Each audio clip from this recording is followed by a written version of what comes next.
I didn't get as much time. Usually when I'm doing an interview, I like to take a lot of time with the album and really, digest it and piece it apart.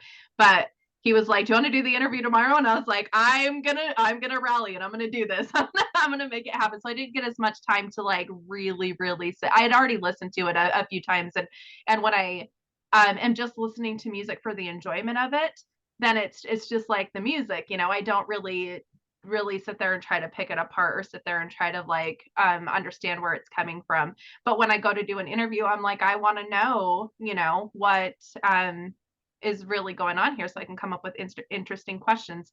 So I kind of was like, oh, that's a bummer that I didn't get as much time to prepare as I normally would like to. But I had already listened to it a few times, so that helped. I respect your work ethic. Yeah, and it's been super busy lately with interviews, which is awesome. But um so yeah, we were talking about um I think books and D&D. But you do like to gain some extra perceptions and um in not influences, but motivational factors, motivational tools, I don't know, from different readings and stuff. From everywhere. From I mean, I assume actually I have no idea what most songwriters like look get their inspiration from. I think it's different for everybody. Yeah.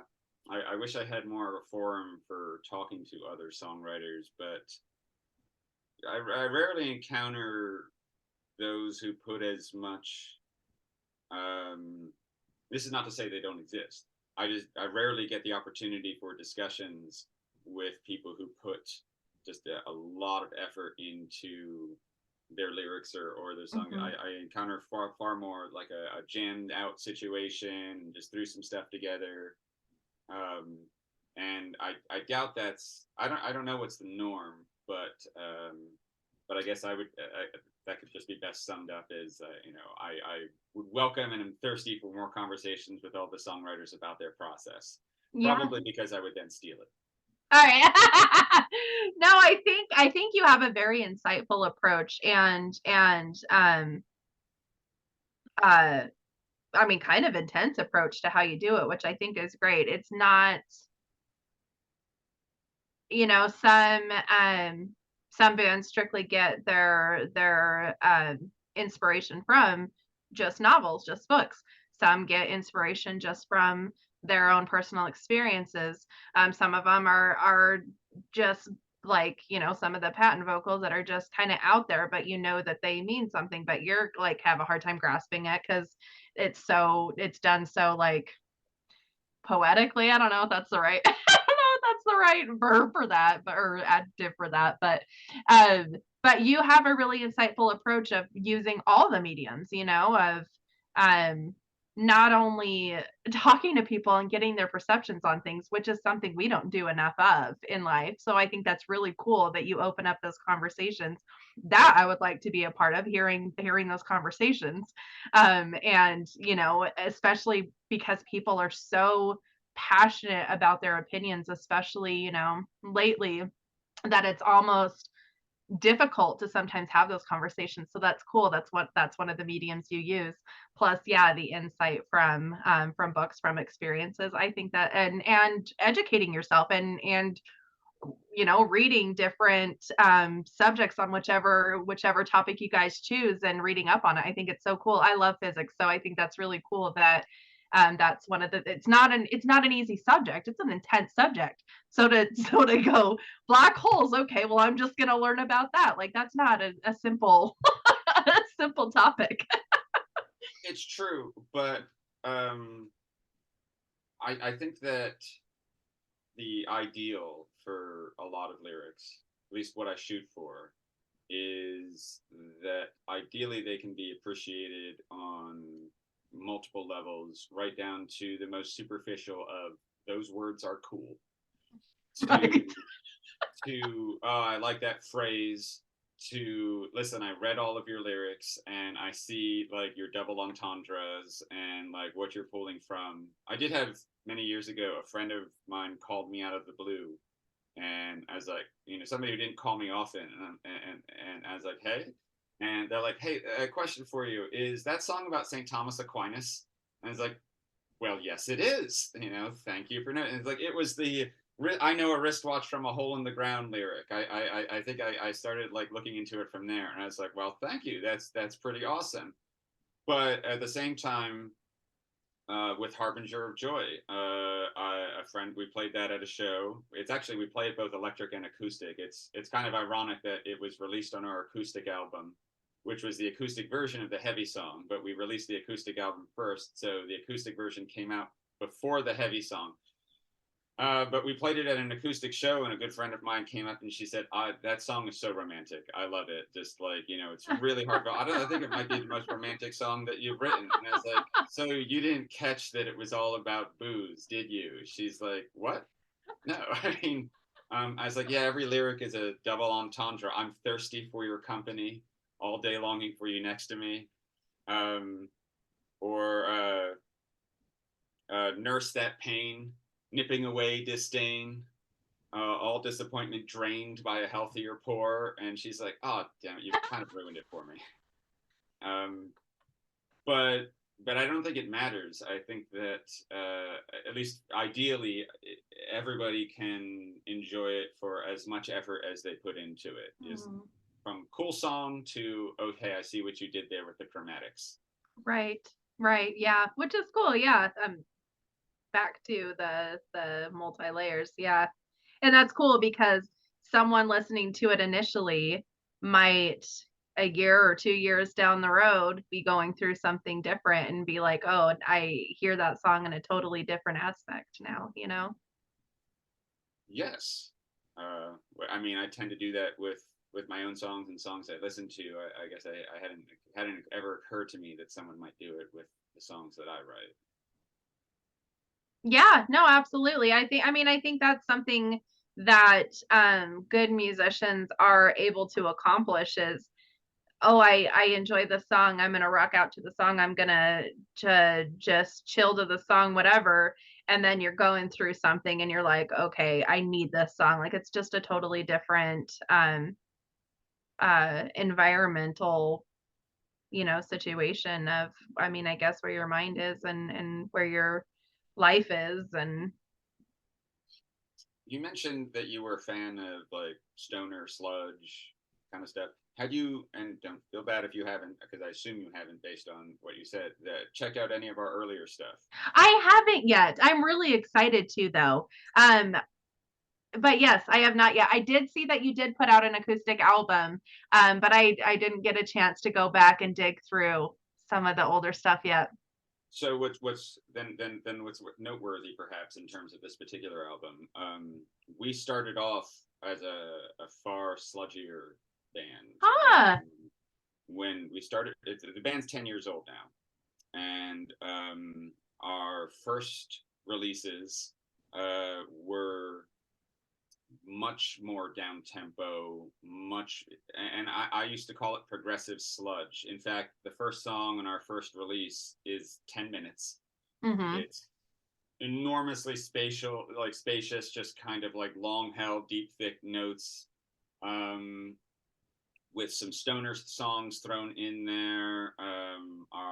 Our second release was also a mix of that, and even our third release, full length, starts off with what would be kind of a classic Metallica song with a choir, um, but throws in like these doom kind of influences, and also the very first song that I wrote for the band, it's called Unnamed. We couldn't get right for the first two albums. It didn't make it until the third album because it just has these enormous sections of silence that just keep permeating throughout the whole thing. So we were a much slower, much but still weird and progressive, but much slower band. And through the history of the band, as we progressed, especially about like about 4 or 5 years ago, the band increasingly favored the more up-tempo songs that I was writing, was asking for more up-tempo songs, was speeding up the songs that we were already playing, and started to not enjoy the slower material as much. We Mm. would we would be playing some of the songs on this album, and then we dip into one of the slower ones, and my bandmates would complain, people walked away, the energy was lost, we weren't doing this, and I didn't agree, but I saw their viewpoint, and ultimately my bandmates are my number one audience. Right. So this album is with the exception of In Falling Bodies, which is still like this 10-minute stoner song, space stoner epic, and of course Letting in the Rain, which is a weird ballad. The songs in general are far more up tempo than anything that we had done before. Which, and of course, the acoustic album is also a genre divergence, but in general, as far as our heavy music, this is this progression towards a more traditional classic metal sound, and being more aggressive. There are times that it bothers me because there's a large degree to which I'm like, well, all these songs are like children. I can't pick between them. I remember back 8 years ago when this song was everybody's favorite.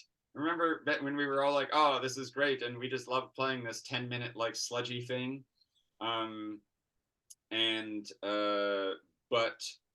But I can't, if the overwhelming preference is like the faster material, then that's what we've been gravitating towards.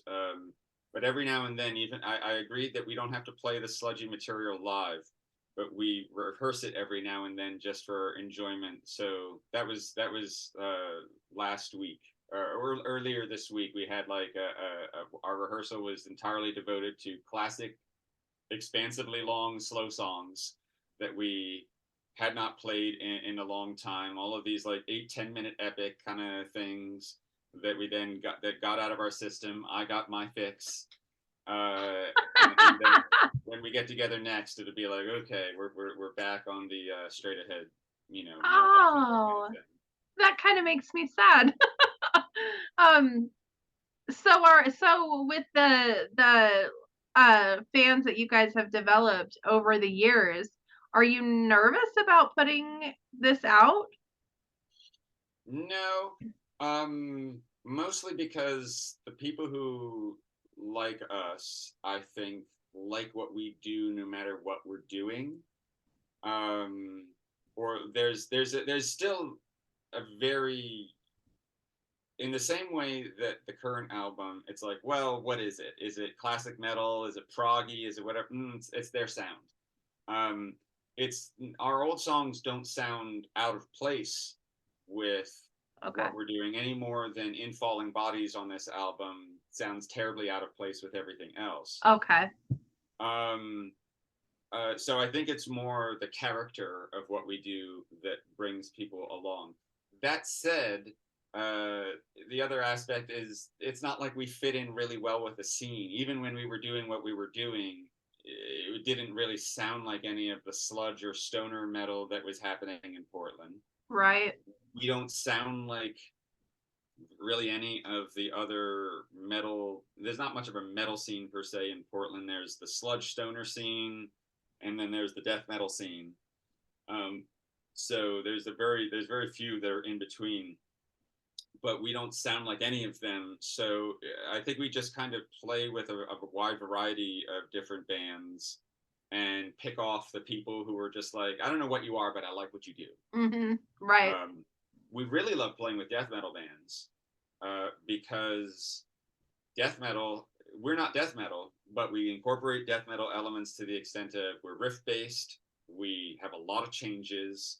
We do throw in some Cookie Monster vocals along with a lot of yelling, shouting, and such, and we surprise you. And generally, death metal fans who aren't slavish to the genre will see us and be like, "Oh yeah, no, I dig what they're doing. You're doing the things that I like.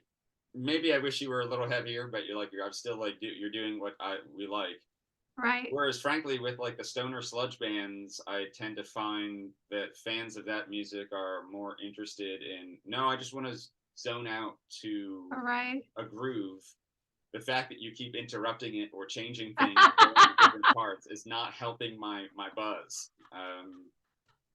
So, but yeah, it is worth noting at least that this is our most up tempo effort Oh, thus far. interesting. Well, there is a lot of I prefer I mean I do love the stoner sludge genre like I said before, but I prefer the change ups. I think it keeps it interesting. I think it keeps it on my toes. It keeps me um not that I don't get bored in music often anyways, but it keeps me invested, you know? I don't want to zone out. I I want to be invested. I want to be part of the moment. I don't want to be off in Nika land while there's background noises. I agree. I there are definitely bands that I just viscerally love, but usually the highest compliment that I can pay to a band is that was interesting. That Mhm. kept me engaged. Like I understand that there must be a division for many people between the cerebral and visceral and emotional appreciation of their music, but it's more difficult for me to viscerally and emotionally appreciate something that doesn't keep me mentally engaged. Yeah. No, I agree. I agree. With those types of bands, there definitely is a place for them, but you almost have to be in that headspace in order to fully enjoy it. Where like a band like your guys's or an album like your guys's, I can't speak for the albums before, but this album it's anytime. It's not I have to be in that headspace in order to appreciate it or enjoy it. It's I could turn this on at any time and it'll pull me to that headspace and it'll keep me interested. I love Pink Floyd, but I have to be in the mood for Pink Floyd in order to listen to them. And and they definitely have, things that throw you for a loop and are have different aspects, but I have to be in the mood for it in order to really like get lost into it and appreciate it. And I don't um I don't feel that way with this album. Cool. Thanks. Yeah. Um Die Like Gentlemen, what a fun uh phrase slash name for the band. I've already read a little bit about how you guys came up with it, which is super creative. Um why aren't you guys more out there? It's been 10 years. What are we doing wrong here? That is a really good question, isn't it? Um, I don't have a very good answer for that. My there's a degree to which as you mentioned earlier, the enemy is obscurity at this point.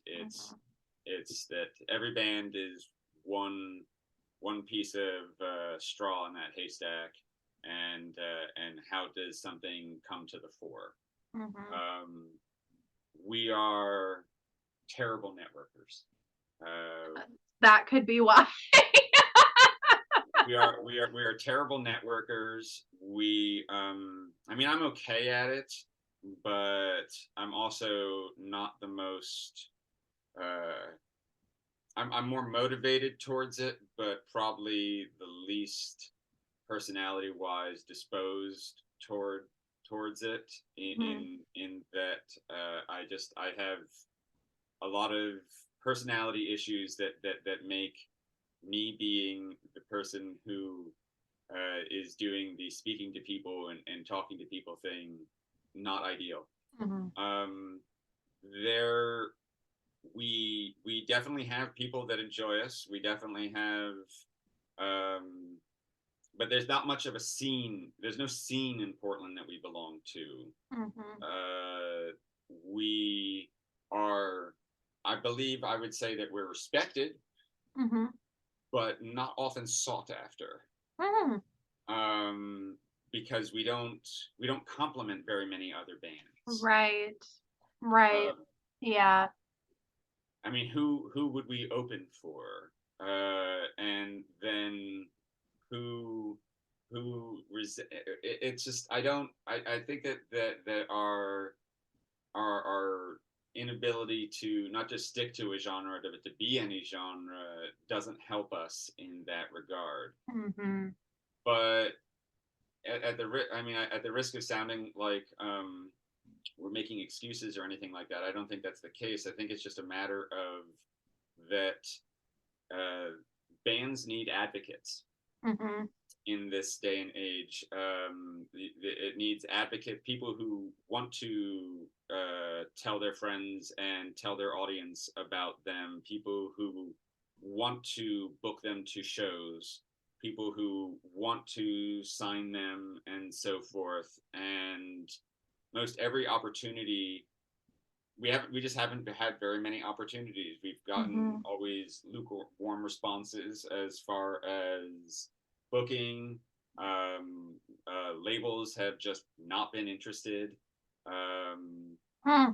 uh, it's the kind of thing where if you see us live, if you then it grows because you're like, okay, like I understand what's happening now. Hmm. There's something visceral and engaging here, but on paper, and especially from a cursory standpoint viewpoint, it's just like I just don't know what you're doing, and I don't know why you're doing it, and I certainly Hmm. don't know where to slot you. And obviously that doesn't stop everywhere. For instance, you know, the 12-foot ninja band that you turned me on to, So interesting. awesome. But there's a dynamism there that I think that can, and a fun aspect that can override a lot of that. Years ago, I talked to one of the legacy acts in the Portland scene, who at that point had been around for over a decade themselves, and I was like, you know, what? How did you get to your level of visibility in Portland? And he said, honestly, just by lasting longer than everybody else. Oh yeah.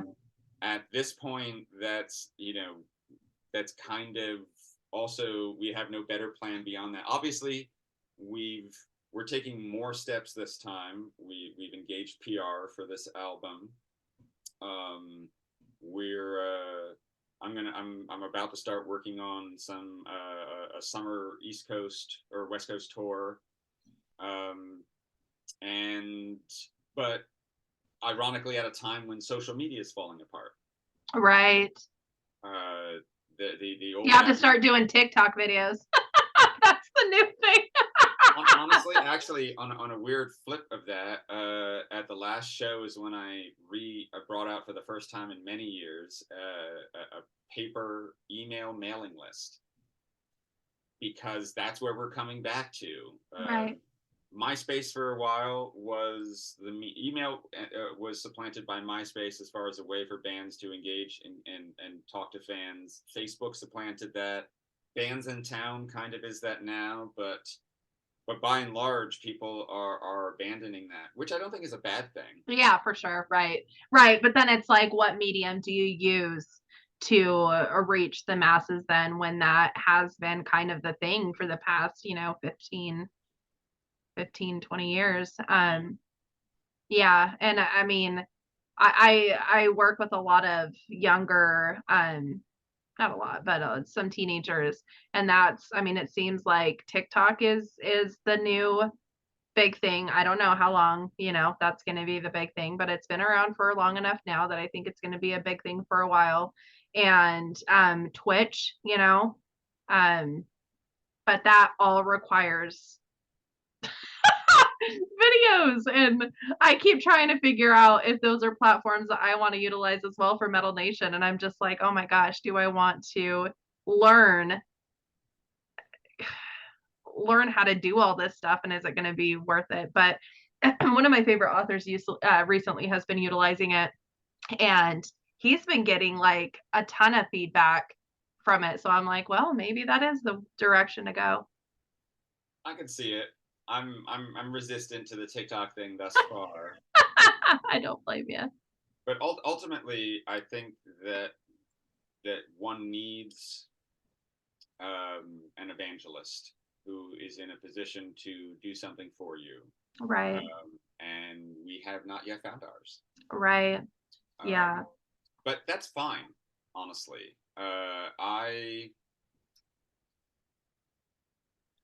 It's clear at this point. I've been playing music a long time, that if trying to find any kind of commercial success was a priority I would have given up on this long ago. Yeah. And certainly if that was a priority, I would have focused more on any particular genre than being anti-genre. Yeah, no, and I love that about you guys. I think having a difficult time categorizing you is a perfect way of being under a category, you know, without it's you don't know what to expect the unexpected. And for me, that's like the first thing that I'm gonna go, yep, I'm listening to it, I'm gonna check it out. I mean, 12 Foot Ninja, like you had mentioned before, they're one of them that you don't know what they're gonna do, and that's exciting. Destrage was my last year's first pick. You don't know what they're gonna do, and I like that. Mr. Bungle, you know. And so I think people who are big time music connoisseurs, as far as wanting to be open about what they listen to instead of subjecting themselves just to one genre or one few genres, I think that that's what people appreciate, you know, and they want to be surprised, they want to be, it's entertaining. It's especially when you do it well. If you don't do it well, then it's a mess, but when you do it well, it's entertaining and it's exciting. And um I think it's great to not be able to fit under a category. I think because you're not going to sound like everybody else. Well, then all we need is somebody else who has some visibility, who also doesn't fit into a category, to Yeah. to take us under their wing, because we have not had the success in doing it ourselves. Yeah. Yeah. They're definitely out there, but they're, you know, not um maybe even in the same country. I have often been told, "Why aren't you in Europe?" Right. Or geez, Australia. Geez. Osaka Punch is another one of those that, and they're both Australian, 12 Foot Ninja and Osaka Punch, that you're just like, wow, this is different. But I mean, I feel like you guys still do have flow and groove that I would think that I mean, I could see with oh, do a Portland tour of Lord Dying, Dialect Gentleman, and Red Fang. Like that would be perfect. And those guys have a big enough following that you'd have, you know, people showing up. Um, you know, it's been a long time since I've reached out to either band, but maybe it's worth revisiting. But Yeah. I it would be, of course, at their